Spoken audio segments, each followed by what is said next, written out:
Berada di dalam kumpulan sokongan ADHD adalah rezeki yang amat bermanfaat untuk individu-individu sama ada setelah menerima diagnosis ataupun yang sedang mengusahakannya di semua peringkat umur. Bagi diri saya, berada di dalam kumpulan sokongan di negara di mana saya tinggal iaitu di Republic of Ireland. Di dalam kumpulan itulah saya dapat bertemu dengan rakan-rakan yang mempunyai pengalaman begitu mirip dengan apa yang saya lalui dan membantu memberikan rasa comfort tentang pengalaman tersebut. Walaupun ia mungkin pengalaman yang pelik pada sangkaan kita. Contohnya, antara benda yang saya pun tak banggalah nak sebut. 4 kali berusaha untuk mendapatkan ijazah sarjana berbelas-belas tahun, tak berjaya. Dalam kumpulan sokongan lah saya bertemu dengan, rupa-rupanya ada individu lain, bangsa lain, di negara lain, dalam sistem bidang yang berbeza tetapi menempuh pengalaman yang begitu mirip. Di dalam kumpulan sokongan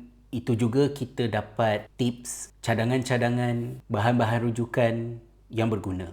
Di island ini, ada satu amalan yang saya appreciate, sama ada pertemuan secara bersemuka ataupun pertemuan di dalam talian, iaitu dalam pertemuan berkenaan, bila mana ada tema-tema tertentu yang dicadangkan, ada individu yang arif berkenaan dengan topik berkenaan yang akan memberikan pendapatnya. So biasanya kami akan berada di dalam kumpulan yang lebih kecil. Kalau dalam Zoom mungkin breakout room supaya kita boleh lebih berkongsi dengan baik secara berkesan. Kemudian lebih kurang dalam setengah jam sebelum sesi tamat, kami akan berkumpul semula dan individu-individu tadi yang mungkin merupakan psikiatris, mungkin merupakan psikologis, mungkin merupakan kaunselor, mungkin merupakan terapis ataupun mungkin individu-individu yang bukan profesional tetapi berpengetahuan yang akan mengemukakan pendapat, cross-check, memberikan sedikit kritikan jika ada sisi yang mungkin kita kena highlight something mengenainya, dan saya fikir ini adalah merupakan rutin yang sihat. Kenapa saya sebutkan begitu? Kita sedia maklum bahawa testimoni adalah, kalau dia diambil sebagai bukti, dia adalah antara bukti yang paling lemah. Justru naratif peribadi ketika ianya diceritakan, dikongsi, kita walaupun sasarannya adalah untuk membina empati, sokong menyokong, kita juga perlu ada amanah ilmu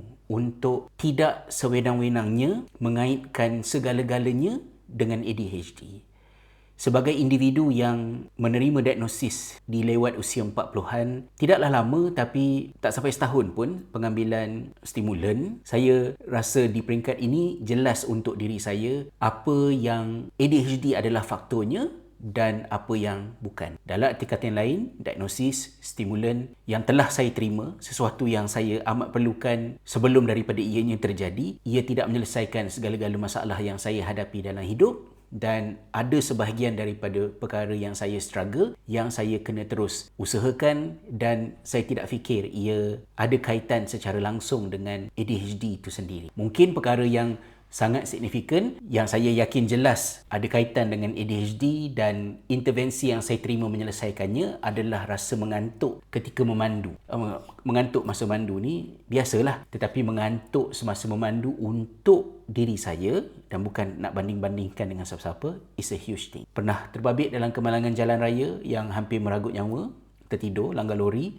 Saya juga terjejas kesihatan bila mana cuba melawan rasa mengantuk itu dengan kopi, dengan energy drink, minuman bergas dan macam-macam lagi, tidak membantu. Bila saya telah mengambil stimulan, tidak ada apa-apa cara lain yang boleh buat apa yang stimulan buat. Maknanya kopi berapa cawan tak kira lah kan, Nescafe ke, energy drink ke, Red Bull ke, Levita ke apa ke, nothing se-efektif stimulan pada mencegah saya daripada rasa mengantuk. Walaupun saya memandu sejauh Nice dekat island ini ke Dingle di hujung West Coast Island, saya boleh memandu ketika mana isteri dan anak-anak semuanya tidur. Saya tidak perlu kepada perkara-perkara yang saya sebutkan tadi untuk mengekalkan. Tapi rasa penat, letih memandu jauh tu, berhenti berehat, itu perkara biasa yang saya fikir semua orang alami. Tapi perkara-perkara lain ada grey area. Contohnya foggy brain yang saya alami ketika membaca sesuatu, dan juga anxiety yang merupakan struggle harian saya sejak sekian lama. Saya tidak pasti sepenuhnya adakah ia secara direct berpunca daripada ADHD dan stimulan serta intervensi lain yang saya ambil itu menyelesaikannya. Ia berkemungkinan ekoran daripada faktor-faktor lain. Kerana kita tahu kompleksnya reading process melalui sains membaca yang kita faham, the science of reading yang kita faham, ada pelbagai isu lain.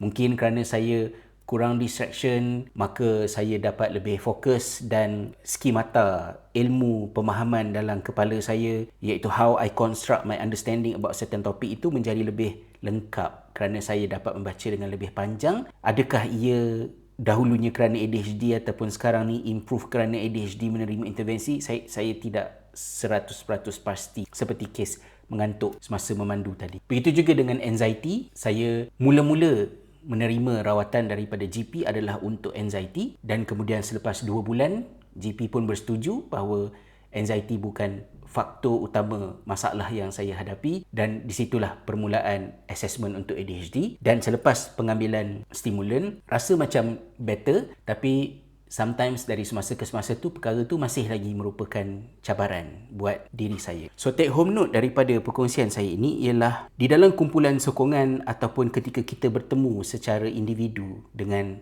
sahabat-sahabat, dengan rakan-rakan, pengkisahan, penceritaan perlu diambil dengan beberapa kualiti pada diri kita.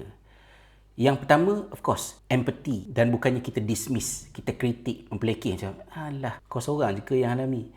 We have that enough di luar. Tapi dalam kumpulan sokongan, kita mahu, walaupun semerepek mana ke, there's no such thing as stupid answer ke or anything like that. Tak ada. Kita perlukan kepada empathy. Tetapi empathy itu juga harus seiringan dengan amanah ilmu, dan kita perlu berhati-hati untuk mengaitkan sesuatu dengan sesuatu. Bukan semua masalah, oh sebab ADHD, tulisan buruk ADHD, masalah ketika buat benda ni dekat dapur ADHD. Apa sahaja yang kita alami sebab kita ADHD, maka puncanya mesti ADHD. Jika kita membiarkan benda itu berulang-ulang berlaku, ia akan menyumbang kepada tersebarnya pemahaman yang salah. Yang pemahaman salah itu bukan hanya boleh mendatangkan kemudaratan kepada individu-individu yang memerlukan diagnosis secara yang lebih baik, proper untuk assessment mereka dan juga untuk intervensi yang diperlukan, tapi pada masa yang sama juga ia akan menyebabkan telinga masyarakat luka, jadi menyampah dengar cerita orang ADHD ini, dan ADHD akan terus-menerus